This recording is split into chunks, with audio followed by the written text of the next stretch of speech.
Assalamualaikum warahmatullahi wabarakatuh.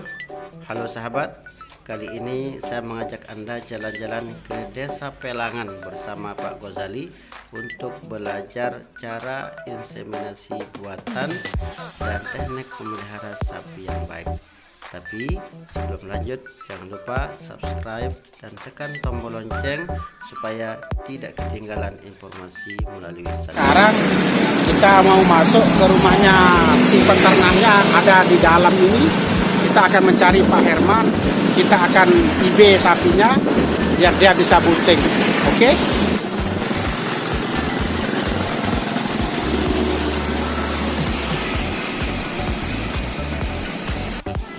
Jadi kita bisa lihat sapinya sudah tidak tenang lagi. Dia sudah minta dikawinkan ya. Jadi sapinya dia sudah muter-muter, dia sudah gelisah, dia sudah tidak sabaran. Jadi kita sudah disiapkan kanan kiri setengah jam sebelumnya. Jadi Pak Herman sudah siap ya. Namun sebelumnya kita akan membersihkan peralatan untuk IB-nya dulu. Jadi punya sapi sudah siap ya. Kita sudah ketemu sama pemilik ternaknya. Jadi ini adalah pengaretnya. Nah, Kembali melek ngebe Pak Herman. hasil ini lebih besar hasil ini. Pire hasil kira-kira Nah, perbedaan. arek kan anu di mesin Pak. Pire hasil kira-kira perbedaan antara di mesin ke jasa biasa. Pak. Setiap banding 2 ukuran senti biasa 2 ya sikit manual sini. Misal sa biasa haji 13 punya haji pire Jadi dengan umur yang sama. Sama biasa 13. Ah, Ya je kita olas bol olas. Perbedaan. Kalau mun mau lebih mahal balik Pak. Bisa nembus 20 ya. Ada pire wah anu ini peliharaan. Ane limosin ni kara sikit. Ini umur tahun lebih umur. Kita Kita waktu jadi idapin waktu ni frina. ya. Ini lagi. Bilang naon informasi bahwa Pak Ghazali ini ngibe. Yang nampak Sultan biasa. Waktu nanda ye dah jadi jadi telefon Pak Sultan. Pak Sultanan. Ini waktu ni je Pak Anu jadi Pak Raden. Jadi ide sini di mosin. Baru orang seke ya. Ada gunung inden, dia inden dia.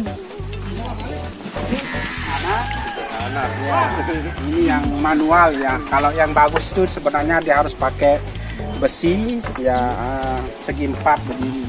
Tapi ini udah sederhana karena peternak juga tidak mungkin dibuat permanen mungkin ya. Tidak ada rotan, akar pun jadi. Pire panjang, pire lebar. Ini cukup ukuran sapi ya, bisa 2 meter ya, sesuai kebutuhan panjang sapi. 1 meter. Ya, 1 meter sampai 2 meter ya. Karena nanti kepalanya akan masuk ke dalam, jadi pantatnya ke sini. SOP-nya sebenarnya di sini dia harus ada nah ini. Nah, cukup ini. Kunci dulu. Ini kunci nanti untuk kakinya ke belakang. Nah, biar SOP-nya. Biar aman. Cari aman dulu. Nanti sebentar lagi sapinya akan masuk ke kandang ini dan kita akan melakukan teknik IB. Kita akan praktekkan langsung bagaimana meng-IB sapi itu supaya sapi ini bisa bunting dengan memakai semen beku atau yang disebut dengan stro atau ya yang diambil dari pejantan tangguh. Cuman nanti dia akan numpang saja di sapi ini. Sapinya sapi lokal, tapi nanti hasilnya juga sapi eksotik. Nah itu, karena menurut peternak dari pengalaman harganya sapi eksotik ini dia harganya lebih mahal ya, ketimbang dibandingkan sama sapi lokal. Nah, kalau umurnya bisa 10 bulan harga 16 juta, kenapa tidak? Kalau sapi Bali itu harganya bisa sampai 6 sampai 7 juta, jauh sekali dia ketinggalan. Nah sekarang kita akan melakukan inseminasi buatan ya. Apa-apa saja yang kita butuhkan untuk melakukan inseminasi buatan ini sebentar saya akan jelaskan dan akan mengumpulkan peralatannya. Ayo kita buka dulu peralatannya. Seperti ini peralatannya. Ini yang disebut dengan gun ya. Nanti spermanya atau stronya akan masuk ke dalam peralatan ini, yang ke dalam gun ini yang pertama. Terus yang kedua, ini adalah sarung tangan. Karena sapi itu kita akan menyentuh kotoran sapi, maka sarung tangan ini adalah penting untuk menjaga kesehatan kita. Ada safety-nya ya.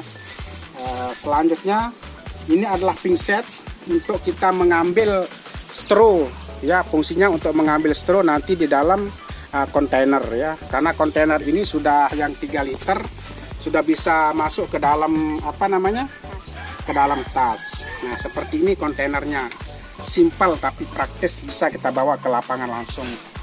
Nah selanjutnya yang dibutuhkan adalah seperti gunting ya. Jadi kita akan memasukkan seperti inilah sampel contoh dari sapi yang kita sahabat peternak. Jadi ini adalah gun IB sapi, hampir sama gun IB kambing ya. Jadi seperti ini. Nanti seterusnya kita akan buka kontainer ini, kemudian kita akan tarik peralatannya ini ke bawah. Baru kita akan masukkan seterusnya. Kita akan masukkan seterusnya ke dalam. Kemudian kita akan mengambil gunting, kita potong ujungnya.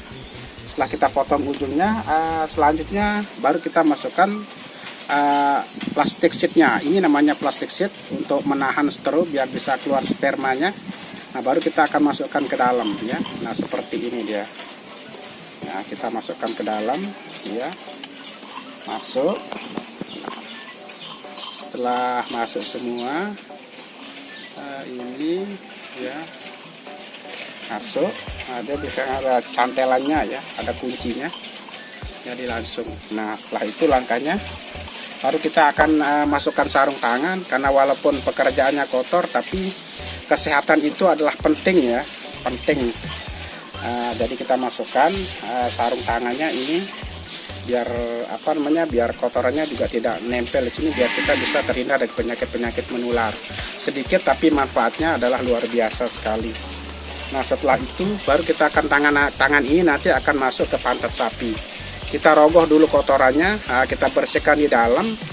Nah setelah dia bersih, di luarnya juga kita akan bersihkan. Nanti baru masukkan gun ini ke dalam cervix ya. Kita pegang cervixnya di dalam, baru kita masukkan. Nah, jadi cervixnya kayak selang di dalam, udah kecil dia. Nah ini gun ini masuk ke posisi 4, ke posisi 4 ya. Karena pintunya di sana ada 4, cervixnya 1, 2, 3, 4. Nah, kita akan intip nanti seberapa bagusnya birahinya ini. Apakah dia termasuk bahasa sasatnya bak beak benang berai, itu yang paling bagus. Mudah-mudahan tidak ada kendala di sapi ini. Kalau spermanya bagus, penanganannya bagus, toh tidak akan terjadi pembuahan di sana. Berarti ada gangguan reproduksinya di sapinya. Itu ada 4 gangguan reproduksi. Yang disebut zaman dahulu itu adalah sapi bangkul. Yang pertama itu adalah hipofungsi. Sapi itu birahi, tetap dia buang, tapi dia tidak akan terjadi pembuahan. Karena sel telur di dalam itu dia tidak pecah, tapi sapinya tetap buang. Sehingga antara sperma sama sel telur itu tidak bisa menyatu, dan mau berdait, sehingga tidak terjadi pembuahan. Itu yang pertama yang diklaim dengan sapi, salah satu sapi gangguan reproduksi yang disebut dengan hipofungsi.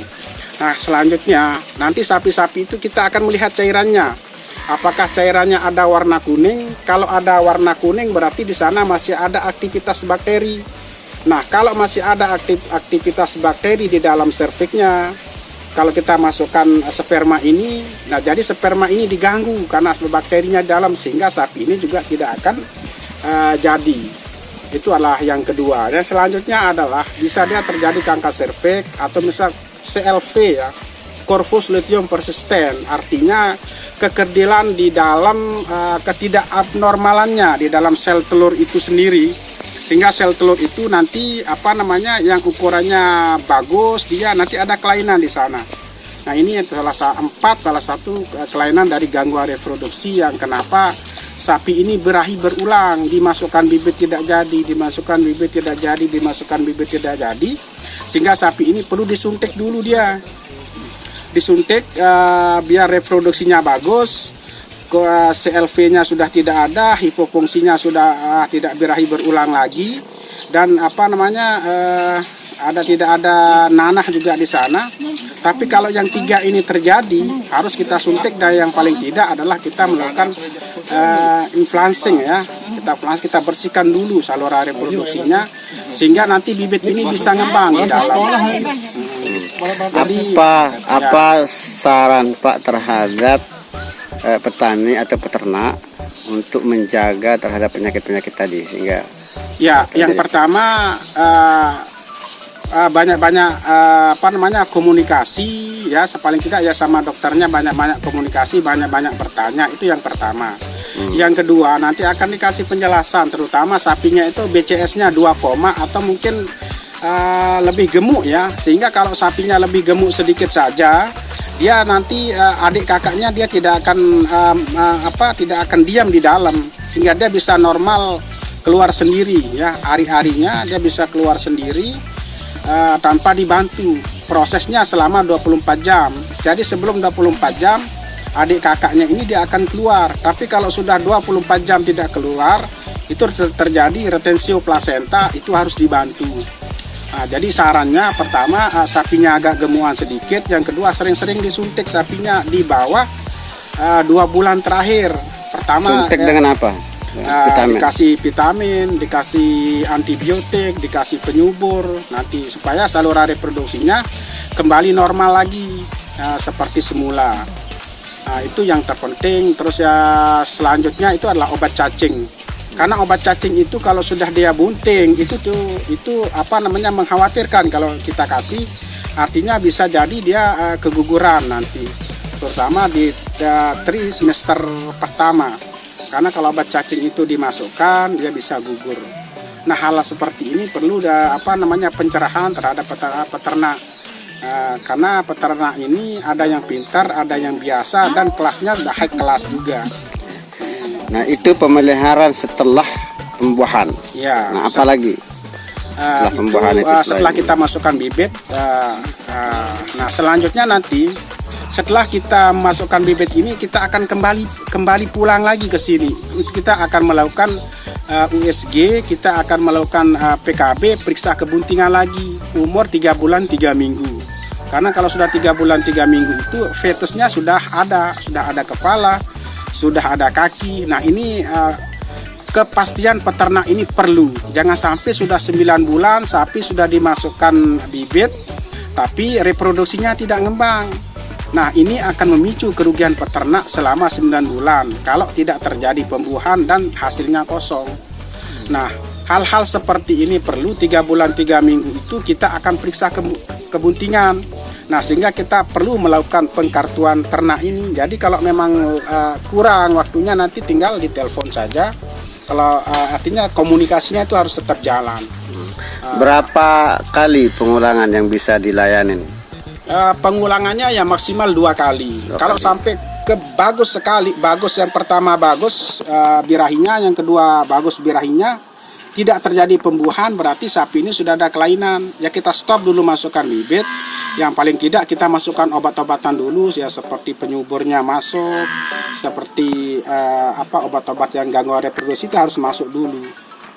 Jadi yang kedua kali tidak diselesaikan secara adat, tidak dibayar. Ya, itu nanti diselesaikan secara adat juga itu. Tetap bisa kita selesaikan secara adat. Nah, terus ini kenapa kita masukkan 2 kali, kita stop dulu? Karena yang terpenting adalah sapi ini jangan sampai membunuh ya semangat dari peternak itu. Kalau 4, 5, 6 kali semangat peternak itu pasti akan memudar, putus asanya di sana, kesalnya di sana, jengkelnya di sana. Ya. Ini kepercayaan petugas itu yang terpenting terhadap peternak, bukan dari segi andang-andangnya, bukan dari segi uangnya, itu akan datang dengan sendirinya. Nah, yang terpenting di sini adalah keterampilan, kebersihan, SOP-nya kita semua harus kita lakukannya, termasuk gan-gan yang kita pakai ini adalah kita harus membersihkan sama alkohol. Jangan sampai penyakit yang sapi ya yang di lain tempat gannya tidak dibersihkan, dimasukkan di sini juga menular. Nah, hal seperti ini juga SOP-nya juga harus ada. Itu yang perlu dipahami. Yang mudah-mudahan harapannya 2-3 tahun ke depan petani peternak khususnya di Desa Pelangan, Kecamatan Sekotong, Lombok Barat, Nusa Tenggara Barat ini dia lebih pandai, lebih cerdas dan mendapatkan hasil lebih 1 tahun 1 tahun 2 anak. Artinya 1 tahun itu 2 anak. Yang pertama 9 bulan 10 hari itu sudah beranak. Udah kita suntik, nanti 11 bulan umur anaknya 2 bulan. Artinya dalam 1 tahun ini bibitnya sudah masuk lagi. Jadi tidak terlalu lama ya. Kosongnya rahimnya ini tidak terlalu lama. Jadi kita atur dia interval kelahirannya.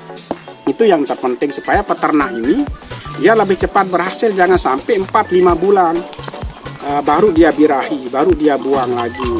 Ya lumayan lah kalau sudah kerugiannya. Bagaimana kalau secara hitungan bisnisnya. Nah, sementara kalau sapi ini salah satu penghasilan tahunan.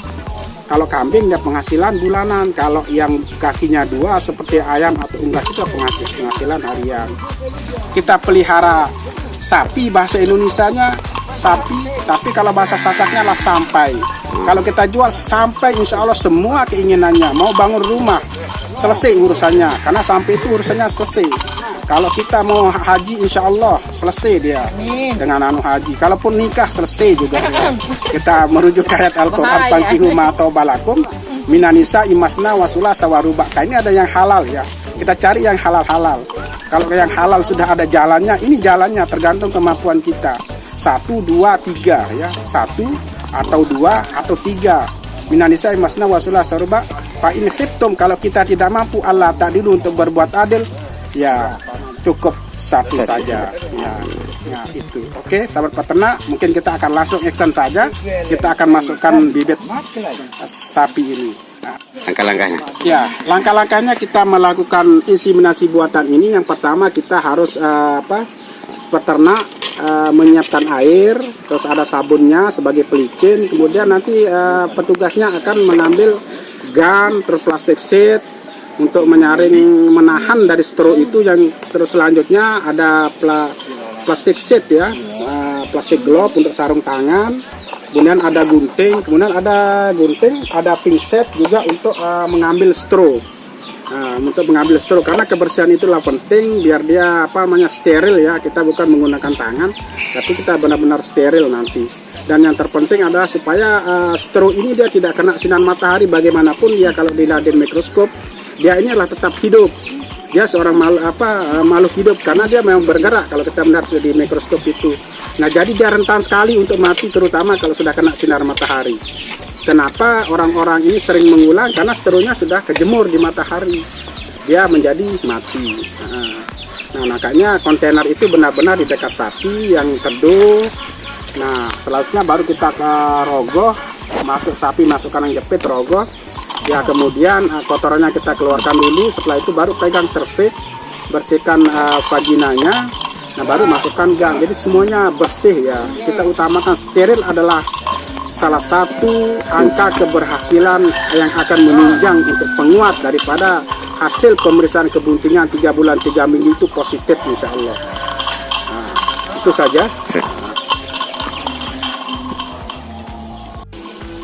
Nah, ini bisa perhatikan. Nah, ini adalah rapid breeder. Dia bernanah. Ini cirinya sudah siap.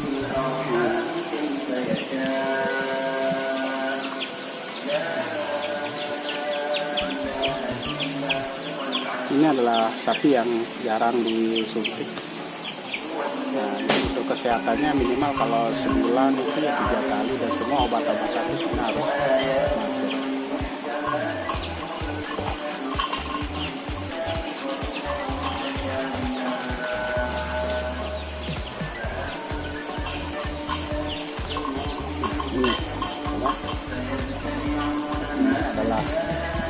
Oh, itu harus dibuang. Lagi Pak Kasali? Lagi?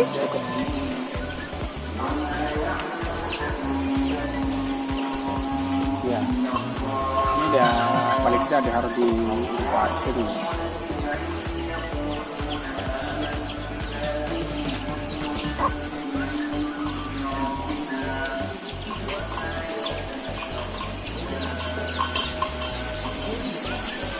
Ay tukang impan iki? Ay tukang impan. Niki bapak itu. Benar. Kalau dia birahi lagi besok kita implansing ya. Kita bersihkan dulu ya. Dia kotor lagi. Lumayan lah. Itu ke dokter. Ya, berarti tidak bisa dilakukan ya ke dokter. Dimasukkan bisa. Angka kemungkinan jadi itu angka keberhasilannya ada di bawah 50%. Ya, karena masih ada aktivitas bakteri ini disebabkan karena Nah, kalau yang sehat itu gimana dia? dia kayak air. Oke, air. Jernih dia akan pada warna. Ini kayak sudah dia kayak bernanah dia. Ya, ini. Kalau yang sehat, Ya, kalau sehat dia Jernih. kayak air jernih ya. Kalau kita pegang di dalam, dia yang sebenarnya besarnya ini kayak selang kecil, ukuran setang motor bagi dua, ya, kayak pelepah pepaya. Pelepah pepaya itu besarnya, tapi kalau yang tidak normal itu dia lebih besar dari setang motor dan itu yang berisi nanah.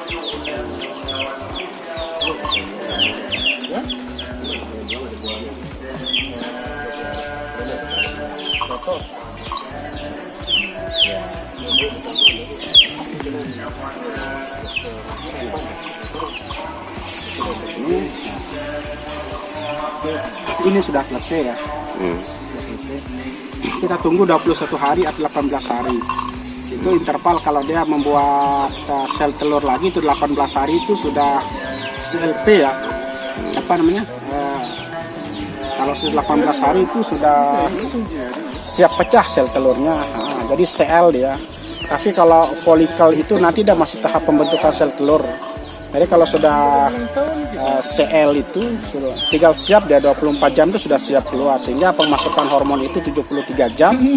Kalau kita masukkan hormon itu sudah bisa pecah ada sel telurnya. Nah, kalau sudah pecah sel telurnya baru kita bisa amati jernih apa warna kuning. Tapi kalau janin sudah bagus dia, tapi masih keluar warna kuning masih butuhkan perawatan, sehingga angka keberhasilannya itu kita perkirakan di bawah 50%. oke, tanda-tanda awal dia jadi atau tidak, gimana kita ketahui? Tanda awal dia jadi itu 21 hari itu dia tidak akan birahi lagi. Oh, Tapi kita genapkan saja 30 hari. 30 hari. Kalau dia tidak birahi selama 30 hari, kemungkinan besar angka keberhasilan itu di atas 50%.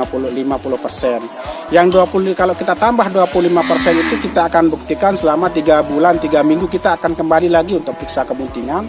Nanti bibitnya di dalam ini dia ngembang ya, sudah terbentuk embrio di dalam sudah 3 bulan 3 minggu itu. Biasanya sudah ada kepala, ada kaki, itu sudah fetus ya, sudah hidup di dalam itu. Sehingga kabar-kabar yang seperti ini yang sangat dinanti-nantikan sama peternak untuk saat-saat sekarang ini. Nah, jangan sampai kehidupannya antara keraguan-raguan antara berisi dan tidak berisi. PKB ini adalah salah satu alat penguat untuk membuktikan bahwa sapi ini bunting apa tidak. Nah, sehingga walaupun perlu diadakan pemeriksaan kebuntingan walaupun dia tidak di IB, apalagi di IB atau kawin alam misalnya. Ini adalah yang mendongkrak angka kelahiran di akhir bulan maupun di akhir tahun. Untuk menambah populasi inilah kita akan sinkronkan untuk periksa kebuntingan sehingga mana yang kosong, mana yang bunting, mana yang itu bisa lahir nantinya. Sehingga kita tahu mana yang lahir, mana yang mati di tengah perjalanan, di tengah umur 6 bulan ke atas atau di bawah 3 bulan ke bawah itu sudah kita tahu, sehingga nanti mana yang frimitus embrio dini itu kita tahu, sehingga pengontrolan, monitoring sama evaluasi itu penting kalau ke lapangan. Sekitar berapa jumlah ternak sekarang di Pelangan atau di Kecamatan Sekotong? Yang untuk 2 desa itu adalah akseptornya atau populasinya yang induk betina induk produktif itu adalah 1333. 1333 itu harapannya ya minimal 50% untuk mendongkrak nanti populasi itu karena teknik IB-nya masuk, kawin alamnya masuk sebenarnya 75% lah ke atas, sehingga lebih harapannya di atas standar lah. Nah, karena kenapa tidak 100%? Karena di sini bukan sapinya yang tidak membunting, tetapi karena teknologinya untuk kawin secara inseminasi buatan ini kesadaran masyarakatnya masih minim sekali. Sehingga yang terpenting adalah pengetahuan IB ini tetap kita sosialisasikan supaya nanti angka kelahiran, angka kebuntingan, semua peternak di sini itu mau dia untuk melakukan inseminasi buatan untuk mempercepat angka kelahiran. Apa program pemerintah sekarang ini yang untuk ternak? Sementara untuk ternak yang 2020 adalah sapi kerbau andalan negeri ya. Kalau nggak salah sapi kerbau andalan dalam negeri. Apa Yang disebut kegiatannya? dengan si komandan itu adalah pemberian hormon terhadap peternak yang kosong untuk memecahkan sel telur dan membuka serviks. Terus yang kedua untuk menginseminasi buatan, kita lakukan IB supaya sapi ini bisa bunting. Nah selanjutnya setelah 3 bulan 3 minggu programnya nanti kembali lagi untuk periksa kebuntingan. Nah setelah 9 bulan 10 hari sapi ini sudah siap melahirkan. Nah baru kita melakukan pelaporan penyinkronan, kita laporkan ya, kelaporan IB kita laporkan, pelaporan pemeriksaan kebuntingan kita laporkan juga, mana yang positif mana yang negatif, dan angka kelahiran jadi jantan betina, sapi lokal maupun sapi eksotik itu kita laporkan semua. Nah, itulah sahabat perjalanan kita ke Desa Pelangan untuk belajar tentang inseminasi buatan bersama Pak Ghazali. Semoga informasi ini bermanfaat. Assalamualaikum warahmatullahi wabarakatuh.